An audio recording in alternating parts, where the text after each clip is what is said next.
Were you and Manny concerned that he was going to become a boxer again that night, or did you pretty much figure he was? Pretty much, he was what we saw on tape. He was that guy that was going to try to knock you out and so forth. And then I remember Boo Boy crying in the corner that day, and I said, "Boo Boy, what's wrong?" He says, "He's not supposed to go to the ropes." I says, "Yeah, I know." So then I said, "Manny, you're not supposed to go to the ropes." He said, "Yeah, but I want to see how hard he punches." And I said, "Does he hit hard?" He says, "Yeah, but I can take his punch." Yeah. And then from that point on, the fight was ours. There is a warrior mentality to Miguel, though, isn't there? I mean, how do you coach that out of him, or let him pick at spots with that? How do you deal with that? Pretty much is that we just brought back his foot movement and his speed. And the thing is, if Miguel does hurt you, I mean, he will finish you. I mean, he is a great finisher, and he still knows how to do that very well. And he's very strong also. And the thing is, he's in really good shape now. And one thing we did, I think, best for Miguel is that we put him in a weight class where he's comfortable at, and he's happy, because he has no trouble making weight before. And I mean, all you guys used to ask me like, why doesn't that fucking guy smile or something like that? I mean, I even wonder sometimes. But the thing is, making weight is. It's hard work. I mean, when he was making 140, it was hard work, and he was miserable. And I remember when my father wouldn't even come near me when I was making weight, because I was as bad as him. I mean, so when I moved up in the weight class and put him in a higher weight class, and I took him off the road for a long time because I think at his age he didn't need that pounding every day, and we put him on some of the machines and softer type cardio workouts, and his legs always feel a lot fresher now, and he's just a better fighter right now. I mean, he's happier because he can eat. He's not going into the ring like with dead legs and so forth. Kept running the mountains every day and running the hills every day, which his last trainer liked him to do in the high altitude and so forth. So I think this is just why he's a better coach today, because we just went at it about it with a smarter way, actually. Freddie, what's your scouting report on Canelo? How would you describe him as a fighter overall? He's a good puncher. He's got a very good right hand. I mean, he's a little bit dangerous. He's young. I mean, he's a little bit. I'm not sure how durable he is, though. But the thing is, I think he can be broke down, and I think he fatigues in the middle rounds quite often, in most of his fights. I mean, he's very good early, and I think in the later rounds he fades a little bit. Freddie, you have questioned his conditioning and work ethic, haven't you? Yes. Why? Because he trained in Wildcard West for quite a while, and he didn't show up every day, and I got reports every day of when he did show up and when he didn't, and one time they couldn't find him for a week. So, but you got a young kid that got the world by the balls. The thing is, he's going to do what he wants. What do you think Canelo having his girlfriend at all time at his practices now? Is that a distraction for him? I don't know his girlfriend, so I wouldn't allow that. But the thing is, I'm more old school than that. I think it's a distraction. Yes. I'm not comparing your guy to gym if you don't show up as a fighter. Do you have a punishment? A gym punishment, gym rule? Well, the thing is, when I had Chavez and he showed up for 5 days out of 30, I mean, the thing is, even though his father wanted me to stay, I did have to quit finally. I mean, because the only reason I stayed in the first place was because his father kept asking me to, and I respect his dad a lot and so forth. But then I can't be his trainer anymore. I mean, he was great for the first 4 fights together, but then I'm not sure what happened in that last fight. He just he felt like he wanted to eat Cheerios in his underwear at home. I'm not going to compare Cotto with Lara, but what did you think of the way Canelo fought Lara a couple of races last summer? Yeah, that was pretty. He fought a good fight. I mean, he's clever. I mean, he can box at different times, and sometimes he gets a little anxious and wants to go for the knockout.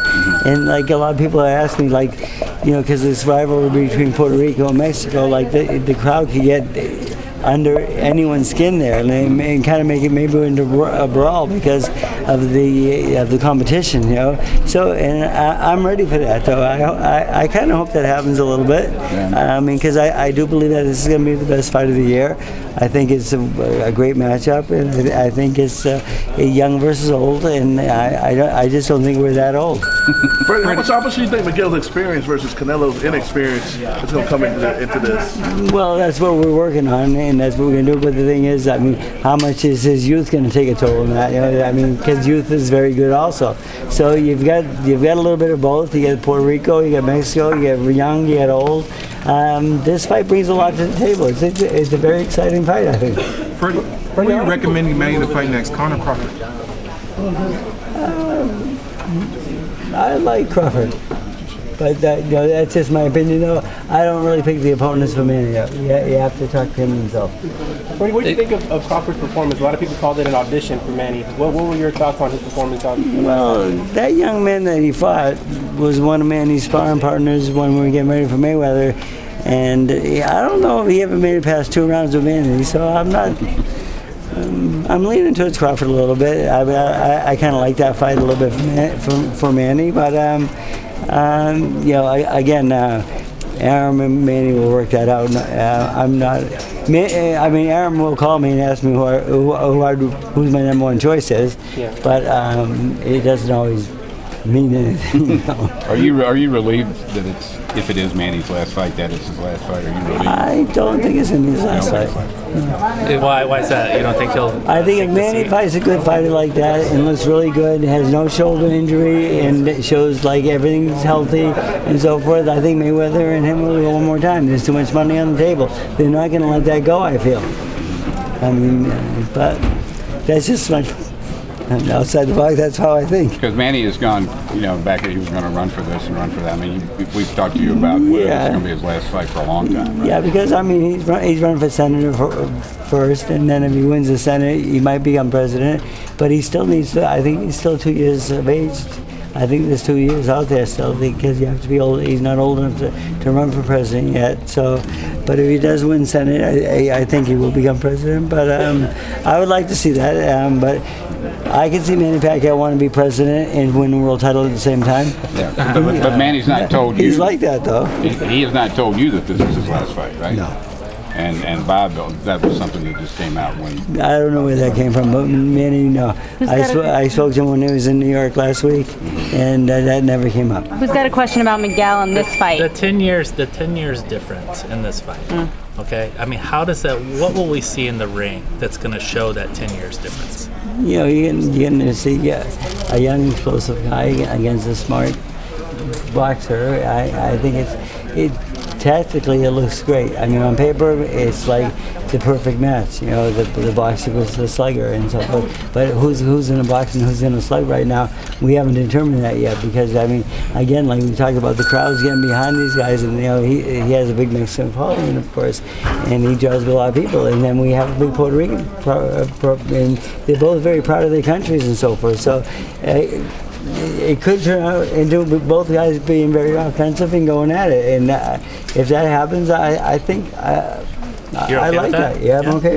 Yeah. Freddie, 1 second. Where do you want Miguel to hang his happy bag? Right here or there? Here or there? This one? I don't care. What do you want? Wherever. Wherever? Freddie. Right there. No. No, this one right here in the middle? No. Or this That's middle too big. one? Or Right the here. front? This one. That one? Yep. Okay. Freddie, Canelo moves around a lot. He's got lateral movement and dexterity. How do you plan to attack that type of style of fighting? He's quick with his hands, too. Well, we have lateral movement also now, and we're pretty quick with our hands. I'm not really worried about that so much. The biggest issue for me is that you can't go to the ropes with him, because if he gets you on the ropes, he's very dangerous, and he has a great 1-2, and he's very long with it. He's just a little bit taller, but I think he has a little bit more of a reach advantage. And the thing is, if he does, when he throws that long jab, that long right hand's going to come behind it. And if you get caught in the ropes with that, it's not a good place to be. So we've worked on boxing, being smart, staying off the ropes, and it's our game plan is coming through pretty good. Do you feel confident in the matchup of trainers, you versus those guys? I don't really think of it that way. Of course, these trainers. What do you think of those guys? They're nice guys. I mean, do you think that they have what it takes to get him where he needs to be? Well, they got him to a world championship, so I mean, I can't say no.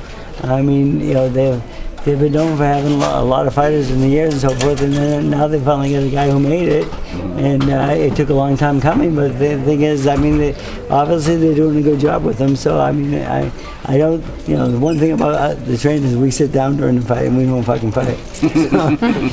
So it's up to the fighter. It's who absorbs from the trainers who takes it in the best and who's going to come up with the best game plan, me or them. I mean, so that's probably more of it. But the thing is that I think I have a good game plan, and but I just don't. I don't have just one though. Of course, I mean, that's why we brought in big punches for sparring partners, and we brought in good boxers also, just in case he does this or that. We're ready for whatever he brings. Freddie, a lot of people have been talking about the marks Miguel has had from heavy sparring. I talked to Robert Garcia. He thinks it's the opposite. He thinks he's getting good work. How do you respond to people who think that things aren't going great just because Miguel has a black eye or is marked up? Well, black eyes have all the time.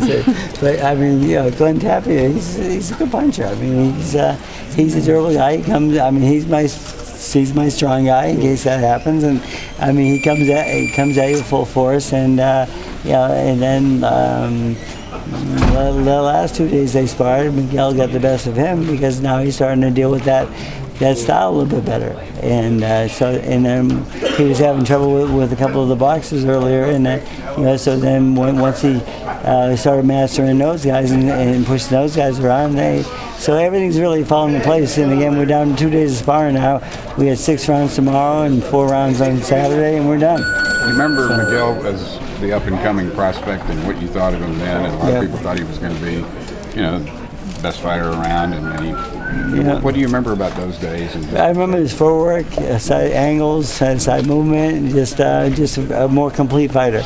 And that's what I wanted him to be when we got together. I wanted him to be a more complete fighter than just a puncher, you know, because like, you know, just trying to land that one punch all night long is just, sometimes it never happens, you know. So, and then you end up losing the decision on points because you let the other guy outpoint you as you're trying to knock him out. And when you're looking for a knockout, it's like the worst thing in the world. It never fucking. Freddie, both these guys have power in their punches. You think this could possibly turn out to be a real slugfest, toe-to-toe type of situation?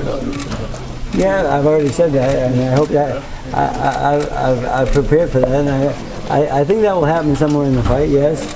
And I think especially with the crowds getting behind both fighters, I mean the venue's going to be like, it's going to be crazy with the Puerto Ricans and the Mexicans, and you know what? There's going to be more than one fight in the crowd, I believe. I've seen this before. I mean, you know that from a personal level, you know, it's been a really topsy-turvy year for you. Fight in May, but then since then, you know, you've kind of resurrected Cotto. The post-Hole fight meant a lot. I mean, what's this kind of post-Manny career that you're moving into? How rewarding is that going to be? Well, the thing is, you know, Manny's always, you know, he's always like the main guy and stuff like that because he's there. But the thing is, you know, he had an injury and he's out for a little while. But I do believe he'll be back. And I talked to him the other day about who he wanted to fight next and so forth. And he said, "Why don't we make that decision when we start training and see how I feel in training, and we'll go from there." And so I thought that was a great answer. So that was, yeah. So he didn't want to jump the gun and just pick an opponent out that we want to fight. So the thing is, he wants to get in the gym first and see how everything goes. Make sure that arm's 100%. And once we get that green light, then he will fight anybody out there. What is Miguel meant to you just from a personal level, seeing him turn around, and also, you know, Postal and what he did the other day? Postal's, you know, he's like 10-1 underdog and so forth, so that was a great win. And then Miguel, I think, you know, his last 3 fights, I mean, have been really, really great. We've worked well together. The game plans have worked out very well. We obviously work very well together, and so that's been a great part of it. And like I said, I mean, I'd like to win Tournament of the Year one more time because if he wins, I feel that I'll win that because I think this is the biggest fight of the year. And with Postal on top of that, we had a real good year, and this is going to be the defining fight. Freddie, what was the one thing you had to change when you started training Miguel? Yeah, the biggest thing was him not being flat-footed anymore, looking for the knockout, the one-punch knockout. Okay, the biggest thing was getting him on his toes, boxing, lateral movement, angles, and just becoming more of what he used to do when he was younger. Why do you think there's this big rivalry between Puerto Rico and Mexico in the boxing world? Where was that born? Yeah, that's really before my time a little bit. My father used to tell me about it and so forth, and then I got to see it as a young fighter coming up with Wilfredo Gomez and those guys. You've always had great rivalries there in the same weight division. So it's been part of history for a long time. I think there's like 60-something fights between Mexicans and Puerto Ricans, and I think the Puerto Ricans have more wins right now. If I remember, is that true? It's true. It's true. But they're the smaller country, and I was kind of. I thought that Mexicans might have to jump on that, but the thing is, I know they don't because I've heard that stat before. So it's just a great rivalry. I mean, it's just like, when last show I was at in Vegas, and when the Mexican fought the Puerto Rican kid, and the bands played against each other first, in the ring and so forth. It was just a great. It was electric. It was just a great night. Would you categorize that mostly as boxers against sluggers for the most part? Or is there I think that you had both going along the way. I mean, some were boxers, some were sluggers, and then, we've had, we've had great champions from Puerto Rico and Mexico both. So they might be considered the best fighters out there. I mean, in the history of boxing and so forth. But there's good in every. There's always that exception. Again, I mean, once in a while you get a white guy that can fight too. Sometimes. Do you believe Mayweather's really retired? No. There's too much money on the table. He can't. No, he can't leave that alone. No. So will it happen in 2016 then? Mayweather versus Pacquiao? Yeah, but you know what? If I told Miguel if he knocks this guy out and Mayweather couldn't, maybe we'll get him first. I'm not sure. It could be Cotto. Do you think Cotto could knock out Mayweather? Well, Miguel told me, he said, if you were in my corner for that fight, I would have knocked him out, and I sure as hell would like to try. Yeah. What do you remember about that fight? I think that there's some things he could have done to help him in that fight, and some of the things I asked Manny to do, Manny can't do because maybe he's a little bit too small, but Miguel's a lot bigger and stronger than Manny at this point. At 160, I think Miguel might be able to do those things that I asked Manny to do. But again,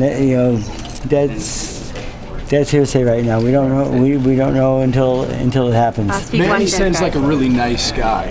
He seems more like he's got a mean streak to him. Does that help with fighters? If you're an angry fighter out there, does that? I don't think angry fighters really help because you really get outside the game plan and so forth when you're angry, and the smarter fighter will win. But I think the best fighters, the smartest fighters, always win. I don't think being mad at the other guy is going to help you at all. So it's better to be relaxed. Yeah, it's better to be relaxed. But I did have one champion when he didn't like another fighter, and like the guy talked bad about him and so forth. Virgil Hill, he'd go out there and kill him.